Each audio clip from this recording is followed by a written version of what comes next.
గౌరవనీయులు ఎమ్మెల్సీ అంజిరెడ్డి గారు, గౌరవనీయులు మాజీ ఎంపీ బివి పటేల్ గారు, గౌరవనీయులు మాజీ ఎమ్మెల్యే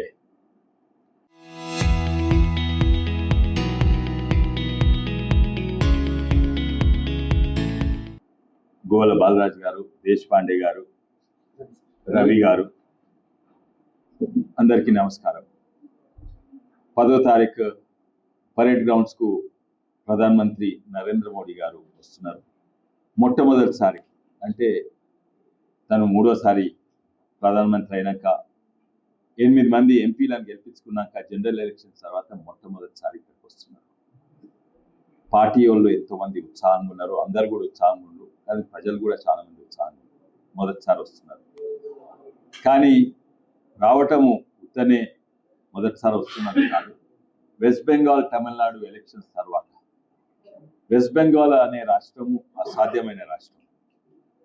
మీ అందరికి తెలుసు, ఇన్నేళ్ళు అంతర్జాతీయ సరిహద్దులే చక్కగా లేకుండే బంగ్లాదేశీలు అల్కా ఇక్కడికి వస్తారు, ఇక్కడ వాళ్ళు అక్కడ పోతారు, అక్కడ వాళ్ళు అక్కడ ఎవరు ఓడు కదా, అక్కడ వాళ్ళు ఇక్కడ వస్తూ ఉన్నారు.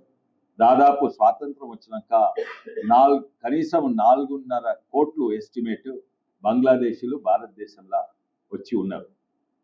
అందులో ఎక్కువ అస్సాంలు వాళ్ళ రాష్ట్రాన్ని తీరుగా మార్చుకుంటేందుకు ప్రయత్నం చేసిండ్రు.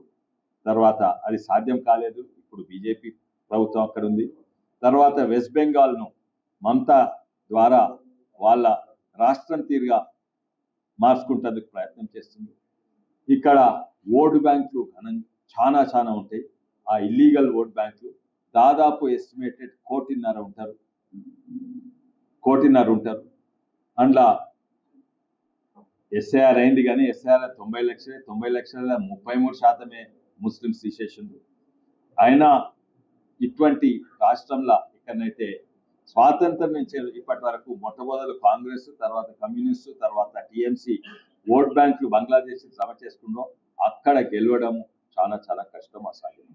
అక్కడ కూడా 99% గెలుస్తామని అంటున్నారు అనేసి, కానీ అక్కడనైతే మేము 3 నుంచి 77, 75 నుంచి దాదాపు 150 వరకు అంతకంటే ఎక్కువ పోతాం. ఒక హీరోస్ వెల్కమ్. వేరే ఎలక్షన్స్ పక్కకు పెట్టినాక మొత్తం భారతదేశం 4వ తారీఖు రేపు పొంగిపోతుంది. ఎందుకంటే అసాధ్యమైన రాష్ట్రంలో 1 కోటి కంటే ఎక్కువ బంగ్లాదేశీ ఓట్ బ్యాంకులు ఉన్న ఎన్నో జాగాలను గెలుచుకొని మొత్తం రాష్ట్రం కూడా మా చేతికి వస్తుందని మేము అనుకుంటున్నాం. ఒక భారతదేశం హీరోగా వస్తారు. హీరోస్ వెల్కమ్ ఇస్తేందుకు మేము ప్రయత్నం చేస్తున్నాం. పరేడ్ గ్రౌండ్లో ఎంత పడతారో తెలియదు, కానీ మేమైతే 10 లక్షల మంది వస్తామని అనుకుంటున్నాం. ఇది సంగారెడ్డి నుంచి, ప్రతి మండల్ నుంచి, ప్రతి గ్రామం నుంచి రావాలని కోరిక. అందరూ ఏదో సంగారెడ్డిని కాదు, ప్రతి గ్రామం నుంచి 10 మంది అన్న రావాలని మా కోరిక. దానికి ఈ మీటింగ్లు పెడుతున్నాం. మేము సాధ్యమవుతుంది అనుకుంటున్నాం. కానీ ఇది ఉత్త బెంగాల్ ఇష్యూయే కాదు, దేశం మొత్తం. మాకు మీ సహాయం కావాలి, మీడియా సహాయం. ఎందుకంటే దుష్ప్రచారం ఇంకా ఎక్కువ జరుగుతుంది. నిజాయితీ కంటే దుష్ప్రచారం ఎక్కువ ప్రచారం అవుతుంది. ఇది దేశానికి సంబంధించింది. మహిళా రిజర్వేషన్ బిల్ మేము ప్రవేశపెట్టినాం, పాస్ అయింది. చాలా మంది దుష్ప్రచారం ఏంటంటే మేము కావాలని ఫెయిల్ అయినందుకు అనవసరంగా మేము మహిళా రిజర్వేషన్ బిల్కు డీలిమిటేషన్ అంటగట్టినాం. మేము అంటగట్టలేదు, అంటగట్టింది మీ వల్లనే అయింది, ఇది చాలా మంది అనుకుంటారు మొన్న ప్రవేశపెట్టిన బిల్లు మహిళా రిజర్వేషన్ బిల్ అనుకుంటారు. మొన్న ప్రవేశపెట్టిన బిల్లు మహిళా రిజర్వేషన్ బిల్ కాదు. ఇది మహిళా రిజర్వేషన్ బిల్ సవరణ చేసే బిల్. ఇది మహిళా రిజర్వేషన్ బిల్. ఇది 2003లో మీరు కాంగ్రెస్ పార్టీ, టీఎంసీ, డిఎంకే ప్రతి ఒక్కరూ దీనికి ఓటేసి గెలిపించిండ్రు. ఇద్దరు దీనికి వ్యతిరేకం. 2 వ్యక్తులు, ఒకటేమో అసదుద్దీన్ ఓవైసీ, ఇంకోటేమో ఇమ్తియాజ్ జలీల్, ఇద్దరే దీనికి వ్యతిరేకం చేసిండ్రు. మొత్తం భారతదేశంలో ఉన్న పార్టీలన్నీ అప్పుడు రాజకీయ నాయకుల మీద, రాజకీయ పార్టీల మీద గౌరవం పెరిగింది భారతదేశం ప్రజలకు. ఎందుకంటే మొత్తము పార్టీలన్నీ ఒకటై దీన్ని ప్రవేశపెట్టి పాస్ చేసింది. ఎవరు ప్రవేశపెట్టింది? బీజేపీ ప్రవేశపెట్టిండు. ఇది 9 సార్లు ప్రయత్నం చేస్తే ఓన్లీ ఒకటేసారి ఫలితమైంది, అది మొన్న. ఇండ్ల మీరు ఓటేసిన, మీరు అడిగిన బిల్ల 3 అంశాలు ఉన్నాయి. 33% మహిళా రిజర్వేషన్, రెండోది డీలిమిటేషన్, మూడోది సెన్సస్. ఇది మీరు ఓటేసిన బిల్, మీరు పాస్ చేసిన బిల్. ఇండ్ల అంటకట్టున్నాయి ఈ 3. ఇంకోటి ఎట్లా అంటకట్టున్నాయంటే ఒక సీక్వెన్స్ లా మొట్టమొదటి సెన్సస్, తర్వాత డీలిమిటేషన్, తర్వాత 33%. అందరు పాస్ చేసింది. ఇది మంచినే ఉంది కదా. అయితే దీన్ని సవరణ చేసే అవసరం ఏముండే మొన్న? సవరణ చేసే అవసరం ఎందుకు వచ్చిందంటే ఇది కాంగ్రెస్ పార్టీ వల్ల. ఎందుకంటే కాంగ్రెస్ పార్టీ అండ్ కొన్ని వేరే కారణాలు ఉన్నాయి, మొత్తం వాళ్ళ మీద రుద్దిన అవసరం లేదు. కొన్ని వేరే కారణం. డీలిమిటేషన్ అనేది సెన్సస్ అనేది 2020లోనే మొదలైంది. కానీ దాని తర్వాత ఎవరు అనుకోకుండా కోవిడ్ వచ్చింది, దానివల్ల డిలే అయింది. దాని తర్వాత ఇంకెన్నో కారణాలు. దాని తర్వాత కాంగ్రెస్ మళ్ళా మొదలుపెట్టింది. ఎక్కడ లేని అతి ప్రేమ వచ్చింది కాంగ్రెస్ పార్టీకి. 50 ఏళ్ళు ఓబీసీలను మర్చిపోయిన కాంగ్రెస్ పార్టీకి ఇప్పుడు ఓబీసీ యాదకి వచ్చింది. ఇది సెన్సస్ లా కాస్ట్ సెన్సస్ కూడా ఉండాలి, ఓబీసీ సెన్సస్ కూడా ఉండాలి, అది కూడా ఒప్పుకున్నారు. కానీ ఈ అన్నిటి వల్ల డిలే అవుతుంది సెన్సస్. అందుకే ఇది ఉన్నట్టు ఇట్లనే అమలైతే ఇది 2029 అమలు కాదు, 2034 లేకుంటే 10 ఏళ్ళలో, 20 ఏళ్ళలో, 30 ఏళ్ళ తర్వాత అమలు అవుతుంది. అందుకే ఇది ఈ బిల్ను ఫాస్ట్ ట్రాక్ చేసే బిల్. ఎట్లా ఫాస్ట్ ట్రాక్ చేస్తుంది? సెన్సస్ లేకున్నా కూడా అయినా కాకుండా డీలిమిటేషన్ చేస్తాం అని చేస్తున్నది. కానీ ఆరోపణ మా మీద ఏంటంటే మీరు డీలిమిటేషన్ అంటగడుతుంది. మేము కాదునైనా మీరు అంటగట్టింది. మీరు అంటగట్టింది ఎందుకో కూడా మేము చెప్తాం. ఎందుకంటే మీరు మహిళా రిజర్వేషన్కు వ్యతిరేకం. ఎందుకు వ్యతిరేకం అంటే మహిళా రిజర్వేషన్స్ బిల్లు పెడితే 33% మహిళా రిజర్వేషన్ బిల్లు పెడితే వాస్తవంగా 50% మహిళలు అవుతారు. 50% లేకున్నా 77% అయ్యే అవకాశం. అన్నిట్లో తక్కువ 70 కాదు 47% నుంచి 42% వరకు మహిళలు అవుతుంది. 33% పెడితే వాళ్ళు లెక్కలే చెప్పింది. ఎట్లనో నేను చెప్తా వాళ్ళు చెప్పిన లెక్కలు ఏంటంటే ఇప్పుడున్న మహిళలు 14%. ఒకవేళ వాళ్ళు అట్లే ఉంటారు. ఇప్పుడు ఉన్న మహిళలు డికే అరుణ గారు, వారికి ఏ రిజర్వేషన్ లేకున్నా గెలుస్తుంది. ఇప్పుడున్న మహిళలు పార్లమెంట్లో ఉన్న వాళ్ళు ఏ రిజర్వేషన్ లేకున్నా గెలుస్తారు. ఒకవేళ ఆ 14% సీట్లల్లా మహిళా రిజర్వేషన్ లేకుంటే 33% వేరే దాంట్లో వస్తే 33 + 14 47% అవుతుంది. అది మ్యాక్సిమం. కానీ ఆ 14లో కూడా రిజర్వేషన్స్ వస్తాయి కదా, అంటే 4% పోతాయి అనుకోండి. 9% రిజర్వేషన్ లేకుండా గెలిచే మహిళలు ఉంటారు, ప్లస్ 33% రిజర్వేషన్ తోటి గెలిచిన మహిళలు. సో 42, 47, మినిమం 47 మధ్యలో ఆయన బై మిస్టేక్ 2-3 పురుషులు ఓడిపోతారు అనుకో మహిళలకు, అది 50-51% కూడా అవుతుంది. అప్పుడు వాళ్ళందరూ కూడా अपन सब वहां बैठना पड़ता, वहां అంటే గ్యాలరీ మే बैठना पड़ता. అందరు గ్యాలరీలు కూర్చుంటారు. అప్నే మోతర్మా మన మహిళలందరూ ఇక్కడ కూర్చుంటారు, మా అక్క చెల్లెళ్ళు అమ్మలు ఇక్కడ కూర్చుంటారు, మా భార్యలు ఇక్కడ కూర్చుంటారు, మేము అందరం గ్యాలరీలు కూర్చుంటారు. మీరు అన్నారా? మీ ఎంపీలు అన్నారా? అయితే అప్పుడు ఏంది? అప్పుడు ఒప్పందం, అన్అఫీషియల్ ఒప్పందం వచ్చింది ఏంటంటే మేము దీనికి ఓటేమో దక్షిణ భారతదేశానికి నష్టమైతుంది. దక్షిణ భారతదేశంకు నష్టం కాదయ్యా. 50% పెడితే 50% పెడితే అంతటా పెడతాం, నష్టం కాదు. నిజంగానే దక్షిణ భారతదేశానికి నష్టం చేసిందంటే మీరు ఇక్కడ ఉన్నారు. 2053లో మొట్టమొదటి డీలిమిటేషన్ అయింది. అది 2050లో మొట్టమొదటి డీలిమిటేషన్ అయింది. అది ఇది అయితే ఇది చూడండి, మీకు ఇస్తాం కూడా. ఈ మా దగ్గర కాపీ ఉంటుంది, మీకు కావాల్సి తీసుకోవచ్చు, సంఖ్యలు పెట్టచ్చు. జవహర్లాల్ నెహ్రూ గారు 53లో డీలిమిటేషన్ లా నార్త్ ఇండియా, ఉత్తర భారతదేశానికి 7 పెంచిండ్రు, దక్షిణ భారతదేశానికి 1 పెంచిండ్రు. నష్టం ఎవరు చేసింది? దక్షిణ భారతదేశానికి కాంగ్రెస్ పార్టీ, జవహర్లాల్ నెహ్రూ ఉన్నప్పుడు. ఇది కాపీ ఇక్కడ ఉంటే 1953. 1963లో రెండో డీలిమిటేషన్ చేసిండ్రు. అప్పుడు నార్త్ ఇండియాకు 29 ఎంపీలు యాడ్ చేసిండ్రు, దక్షిణ భారతదేశం సౌత్ ఇండియాకు 2 ద్రోహం చేసింది, నష్టం చేసింది సౌత్ ఇండియాకు ఎవరు? మీరు, కాంగ్రెస్ పార్టీ. ఇప్పుడు సడన్ గా ప్రేమ వస్తున్నది. ఇందిరాగాంధీ 3వ డీలిమిటేషన్ 2073లో నార్త్ ఇండియా ఉత్తర భారతదేశంకు 17, సౌత్ ఇండియాకు 3. ఇప్పుడు సడన్ గా ప్రేమ వస్తున్నది మీకు దక్షిణ భారతదేశం. అది విడిచిపెట్టండి.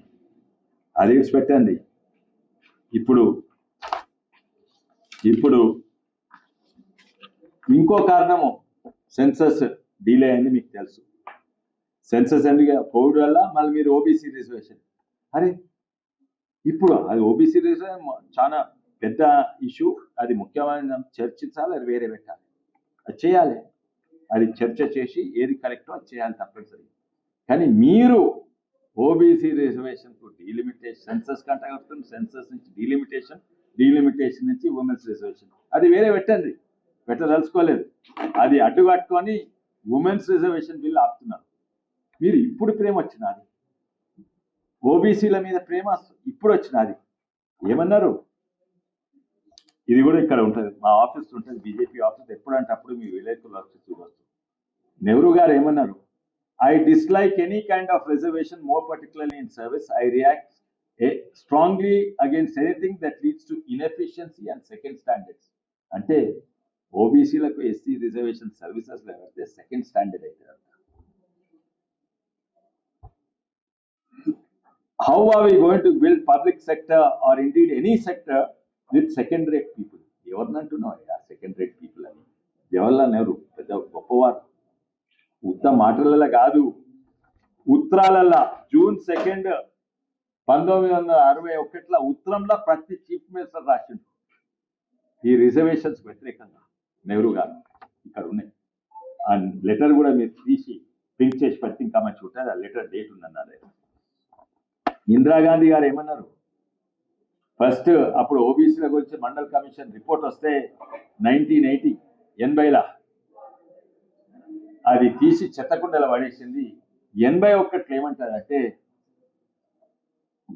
ఇక్కడ యాంటీ రిజర్వేషన్ ఇది గురించి, యాంటీ రిజర్వేషన్ పెద్ద ఇదైతుండే ఆందోళన అయ్యేటప్పుడు March 16 గుజరాత్లో 1981 ఏమంటారు?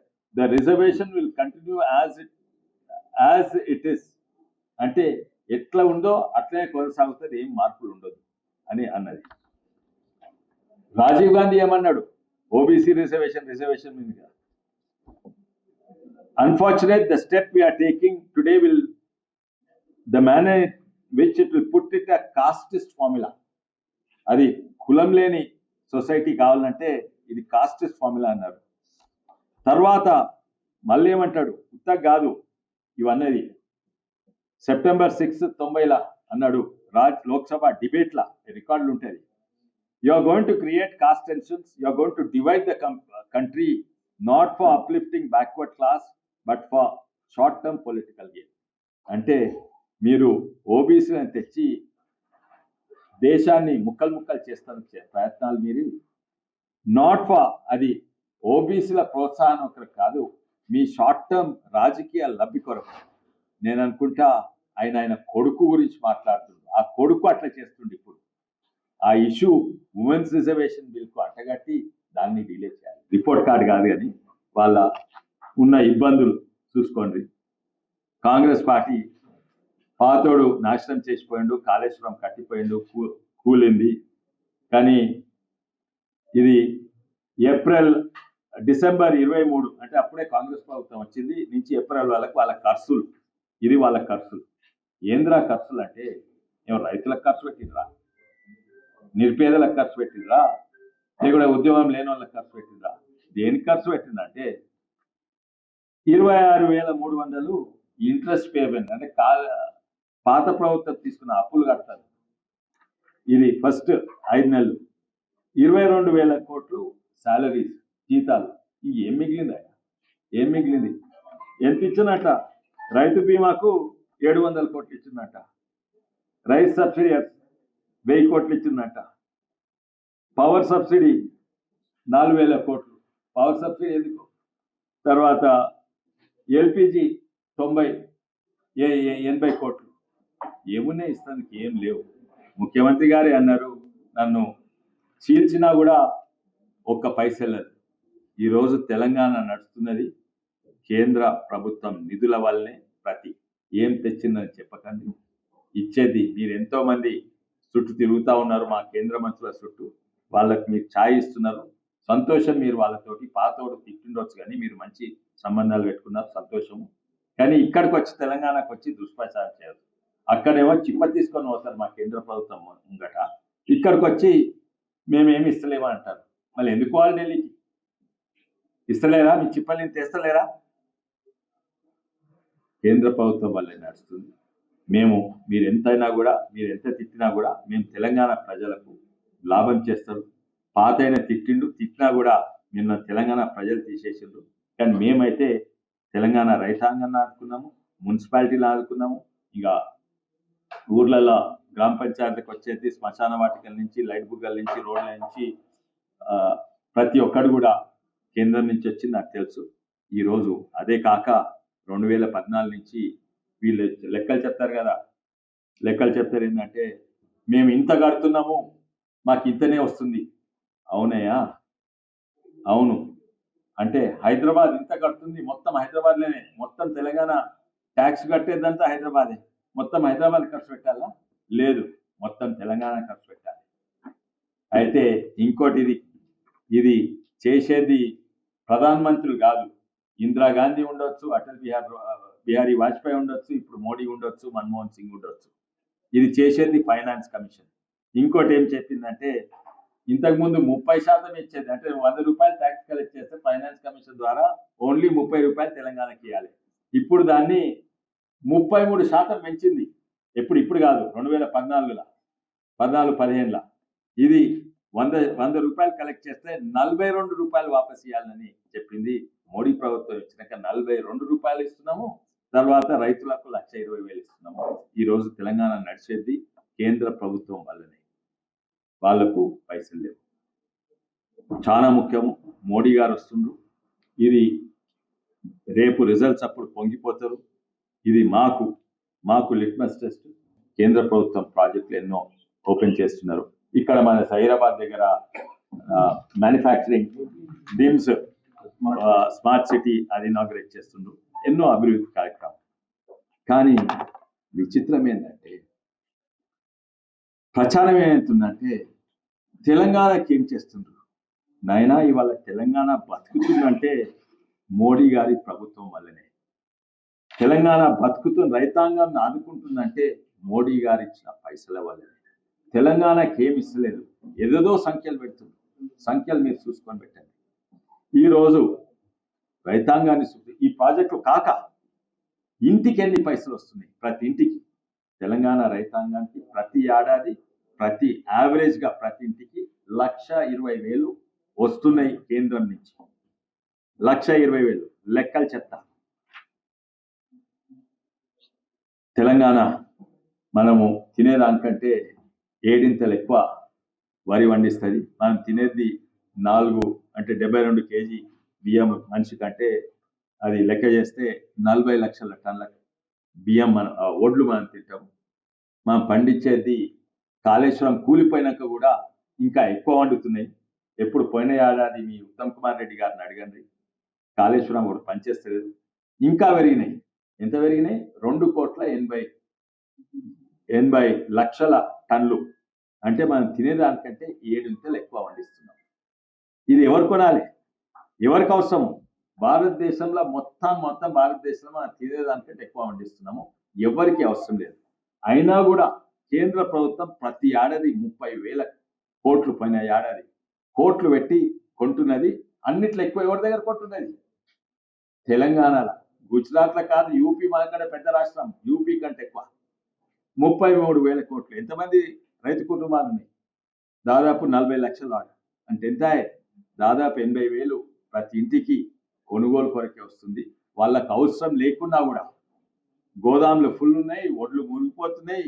పోల్ట్రీకో దీనికో దానికో వేస్తుంది, లేకుండా సాగు చేస్తుందేమో. కానీ ఇది అవసరం లేకున్నా కొనేది ఇది కేంద్ర ప్రభుత్వం. ఎందుకంటే మన తెలంగాణ రైతాంగం నాకునేది. ఇది ఎవరు చెప్పరు. 30,000 కోట్లు వస్తున్నాయి ఏడాది. ప్రతి ఇంటికి, కుటుంబానికి, రైతు కుటుంబం. అది కాక ఈ వడ్లు ఎందుకు పెరుగుతున్నాయి, ఎట్లా పెరుగుతున్నాయి ఇంతగానంగా? ఎప్పుడు ఆంధ్రాలో పెరిగి తెలంగాణ ఎందుకు పెరుగుతున్నాయి? ఎందుకంటే యూరియా, అన్నిట్లో ఎక్కువ పర్ క్యాపిటా యూరియా ఇచ్చేది ఉత్తరప్రదేశ్. మాకంటే 7 ఎక్కువ పెద్దది, కానీ వాళ్ళకి యూరియా ఇచ్చేది 2 ఎక్కువనే. పర్ క్యాపిటా వాళ్ళకంటే 3 ఎక్కువ వడ్లు యూరియా ఇస్తున్నాము. మనం వడ్లు పెరిగేది, మన వరి పెరిగేది కేంద్రం ఇచ్చిన యూరియా. ఇందులో ఏమో 95%, అందులో కూడా 90% సబ్సిడీ ఇస్తుంది. అదో 10,000 కోట్లు. అది యాడ్ చేస్తే అదో 20,000, తర్వాత 6,000, తర్వాత ఎన్నో సీడ్ సబ్సిడీ, డ్రిప్ సబ్సిడీ, ఇవన్నీ అంగా 1,20,000 ప్రతి ఏడాది ఇస్తుంది. తెలంగాణ రైతాంగం బతుకుతుందంటే ఇది కేంద్ర ప్రభుత్వం వల్లనే. అఫీషియల్ లెటర్ రిటర్న్ ఏంటంటే, Congress is of the firm opinion that the system of reservation for SC, ST, OBC must continue. ఎట్లుందో అట్లే కొనసాగాలి అని అన్నది. ఏది February 5, 2014. వాళ్ళు జస్ట్ ఓడిపోకముందే మా ప్రభుత్వం రాకుండా. ఇప్పుడు సడన్ గా ఓబీసీల ప్రేమ, ఓబీసీల మీద ప్రేమ వచ్చింది. ఇదే కాక ఇంకెన్నో ఉన్నాయి. అవన్నీ అభ్యంతరాలు కావు, అర్థం లేని ఆరోపణలు, కొన్ని పచ్చి అబద్ధాలు. మీరే చూడండి. ఇవి దక్షిణ భారతదేశం నష్టమవుతుందా? మేమా అంటగట్టింది, మీరా అంటగట్టింది? ఇప్పుడు అంటారు ఈ డీలిమిటేషన్ గురించి విలేకరుల పాత్ర, మీడియా, ప్రింట్ మీడియా పాత్ర చానుంది. వాస్తవాలు బయటికి పెడతాను. డీలిమిటేషన్ మేము అంటగట్టలేదు. నాకు కొంచెం జర్నలిజం మీద తెలుసు, ప్రత్యేకంగా ప్రింట్ మీడియా గురించి. సాధారణంగా ఎడిటోరియల్ అని రాస్తాడు. ఎడిటర్ తన సొంత అభిప్రాయం రాసుకోవచ్చు, ఏదున్నా రాసుకోవచ్చు. అది చెప్పిందే ఎడిటోరియల్ అని. కానీ రిపోర్టర్స్ వాస్తవాన్ని రిపోర్ట్ చేయాలి, దాంట్లో అభిప్రాయాలు ఉంటాయి, మీకు తెలుసు. కానీ ఇది కాక ఇంకోటి కార్టూన్లు అని ఉంటాయి. కార్టూన్లు ఎవరి అభిప్రాయం? కార్టూన్లు కూడా నిజాయితీని నవ్వే విధానంగా ప్రెజెంట్ చేస్తారు, కార్టూన్ విధానంగా ప్రెజెంట్ చేస్తారు. కానీ బేస్ ఉన్నది నిజాయితీ. దాంట్లో ఒక లీడింగ్ ఇంగ్లీష్ పేపర్ ఏం పెడతారు కార్టూన్ అంటే, మహిళా రిజర్వేషన్ మీద ఒక మహిళ చీర కట్టుకొని వస్తుంది, ఆ చీర మీద మహిళా రిజర్వేషన్ బిల్ అని రాసింది ఆ కార్టూన్. ఈపు మీద, శరీరం మీద డీలిమిటేషన్ బిల్ అని. ఇది తప్పు, ఎందుకంటే ఇది వాస్తవం కాదు. ఇంకోటి వాళ్ళు ఏమంటున్నారంటే, ఇది డీలిమిటేషన్ బిల్ మహిళా రిజర్వేషన్ బిల్ ముసుగులా తీసుకొస్తుంది, ప్రజలు నమ్మేటట్టు. సరే, రాజకీయ నాయకులు ఇష్టం ఉన్నట్టు మాట్లాడతారు, కానీ మీడియాకు అది తప్పు ప్రెజెంట్ చేసే అధికారం ఉండదు. అది తప్పు, ఉన్న అధికారం తప్పు వాడుకోవచ్చు. మేము రాజకీయ నాయకులు ఎంతో మంది వాడుకుంటాము, కానీ మీకు కూడా చాలా అధికారం, మీకు కూడా పవర్ ఉంది. ఇది కరెక్ట్గా ప్రెజెంట్ చేయమని మాకు విజ్ఞప్తి. సరే, ఇవన్నీ రాజకీయాలు. మొన్న అండమాన్ నికోబార్ పోయిండ్రు, దాని గురించి వాస్తవాలు రాయండి. అంతకంటే ముందు ఇప్పుడు సడన్లీ ఆయనకు చెట్ల మీద, పర్యావరణం మీద ప్రేమ వచ్చింది. ఆ కుద్రేము కయనోర్ వచ్చి వెస్టర్న్ ఘాట్స్ లో అడవులను కొట్టేసినప్పుడు రాలేదా? సర్దార్ సరోవర్ డ్యామ్ కట్టినప్పుడు రాలేదా? తేరీ డ్యామ్ కట్టినప్పుడు రాలేదా? మన నాగార్జున సాగర్ డ్యామ్ కట్టినప్పుడు రాలేదా? ఇప్పుడు ఎక్కడి నుంచో ప్రేమ వస్తుంది, ఎందుకంటే అది చైనాను అడ్డుకునే ప్రాజెక్ట్ కడుతున్నందుకు ఈయనకు అభ్యంతరం.